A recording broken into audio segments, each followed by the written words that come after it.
উপরন্তু আমাদের অকাপটাও চলে গেল। যিনি বলেছিল আমি থাকতে হতে দেবো না, তিনিও বলছে ঠিক আছে অকাপ কেন্দ্র সরকার আইন মেনে নিয়েছে। খবর পেয়েছেন তো নাকি? পাননে? পেয়েছেন তো?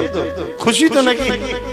মসজিদ চলে যাবে মা, তাতে কি যায় আসে? আপনারা তো ঠিক পাবেন, ভাতা ভাতা পাবেন, ভান্ডার পাবেন, আপনাদের অসুবিধা কি আছে?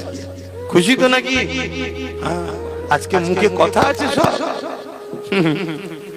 তো যাক, আব্বাস সিদ্দিকী খারাপ মানুষ, কি আর বলবো।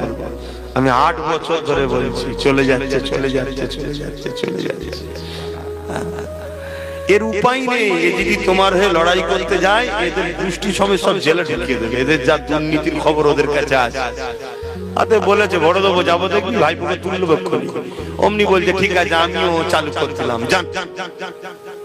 মরবো তো তুমি আমি, ওর কি যায় আসে? ও যদি আমাদের দরদি হতো